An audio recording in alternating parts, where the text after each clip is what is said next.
The great hall of the Galactic Tribunal on Arkan Prime gleamed with polished stone and silver columns. High above, glowing banners of the Concord Alliance floated in the air. The room was full today.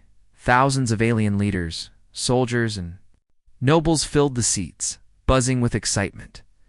In the center of the hall stood a tall human male. His name was Jae-won. His body was strong and scarred, his black hair tied back.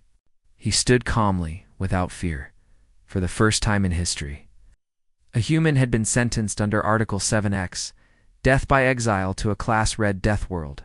Chief Magistrate Varnick, a tall amphibious alien with a crown of gills, spoke in a booming voice. Jae-won, for crimes against the Concord, you are sentenced to death. You will be exiled to Dralis for a world where no one has survived more than 5 hours. You will die alone, as all others have, the crowd murmured.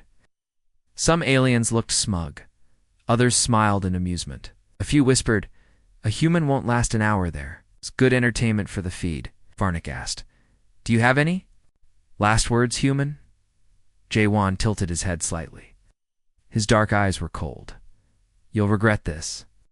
A wave of laughter filled the chamber.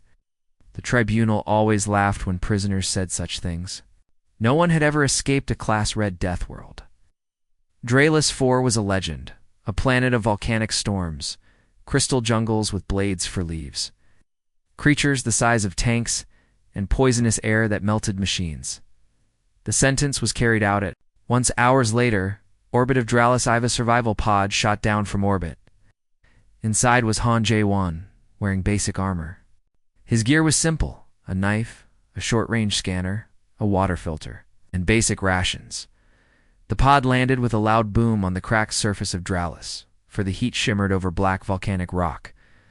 The sky swirled with green lightning. Deadly predators lurked in the shadows. Across the galaxy, billions of aliens tuned in. The galactic broadcast streamed the event live on every network. A bright red counter blinked on the screen. Human timer, 0 hours, 0 minutes, and 0 seconds. A betting pool opened at once. How long will this one last? Under 1 hour. 65% of bets 1 to 2 hours. 25% over 2 hours. 10% place your bets. Screens flashed across 10 sectors. First hour, the pod door opened with a hiss. Jae-won stepped out slowly. The air was thick with poison, but his suit filtered it. He looked calm. His eyes scanned the terrain. No fear, no panic, just sharp focus. He checked his scanner. He moved fast, low to the ground, like a predator. Every motion was smooth. First shock to the viewers. He should be panicking. A noble whispered, "Why isn't he running?" Jae-won climbed a nearby ridge. He studied the land, sharp crystal forests below, a river of steaming acid far away. He chose the high ground. He moved toward the mountains.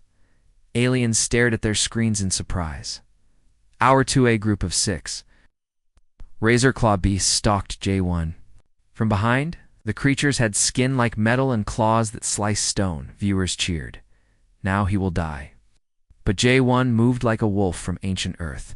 He crouched low, vanished into a crack in the rocks. The beasts rushed past, too slow.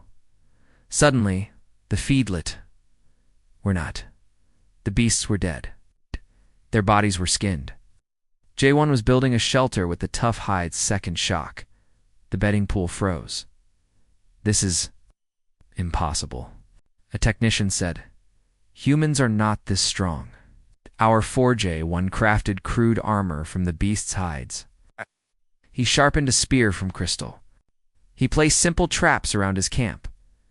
Then he did something no prisoner had done before. He stared straight into the surveillance drone. Spoke in perfect galactic common.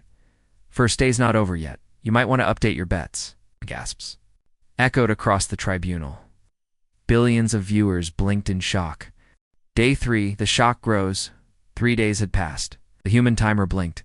72:14:09 billions were still watching. The Dead Human channel was now the most popular broadcast in the galaxy. At first it had been a joke, another foolish creature sent to die on Dralis. For now no one was laughing. On the screen, Jae-won was alive and well. He had built a strong shelter with crystal walls and beast hides. A small fire burned inside. More shocking, he had trapped a six-legged lizard beast. Now it followed him like a trained animal, carrying supplies on its back. The tribunal hall was quiet. Magistrate Varnick's gills pulsed in worry. "This is dangerous," he said softly. "No one should survive this long, another judge," whispered week 1. The legend grows. By the end of the first week, Jae-won had done more than survive. He was thriving. He had made a large camp on high ground. Round it were sharp spike traps and nets made from vines. He had built a water filter from crystals and metal scraps. Every night, he sat by the fire, sharpening blades made of crystal and beast bone. He often stared into the drone, silent and calm. Shock spread across the stars. How is this possible? Aliens asked in every corner of the galaxy. Why is the tribunal not stopping this? Others demanded tribunal in fear. The tribunal met. In secret, "We must stop this human," said Varnick. "He is making us look weak. Other species are beginning to question our power." They sent a fast drone to scan Jae-won's camp. It never returned. The next day, the broadcast showed a new image, a wooden sign stuck in the red soil. Carved words, "Send another. I could use the parts." Gasps filled the tribunal hall. Across the galaxy, aliens were stunned. The human was not afraid, he was mocking them. Month 2, the human channel now. Whole star systems watched Jae-won's fight for life. Young warriors in training halls used his name in new challenges.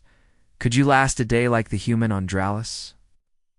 Painted pictures of Jae-won fighting beasts. Songs were written. Stories spread like fire. The human's legend had begun. Tribunal tries to hide the truth in panic. The tribunal announced that the human had died. They released a fake video showing a beast tearing apart a human figure, but no one believed it. The next day, the broadcast was hijacked. The screen went dark, then showed a live image from Dralis IV. Han Jo-won stood before the drone. He was shirtless, covered in scars and dust. His armor was made from the hides of deadly beasts. In one hand he held the giant skull of a razor-claw beast as large as a human torso. Final message 1 looked into the camera. His voice was calm and cold. "You sent me here to die," he said, "but Earth taught me to live." Raised the skull.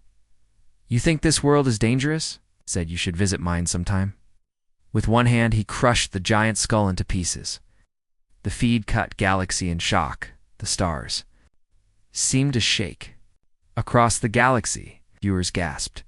The human had not only survived, he had conquered. Young warriors across many species began to ask, what kind of world makes humans this strong? If one human can do this, what happens if many come? Tribunal false shame fell on the tribunal. Some species withdrew from the Concord Alliance. Their leaders said, "We will not follow weak rulers." The name Han Jae-won became a symbol of strength. On many worlds, young aliens whispered, "Can you survive one day like the human?" Earth says nothing. The governments of Earth gave no reply. They did not send a rescue. They made no comment. But their silence spoke louder than any words. The galaxy understood. You can exile a human to hell, but they might build a kingdom instead.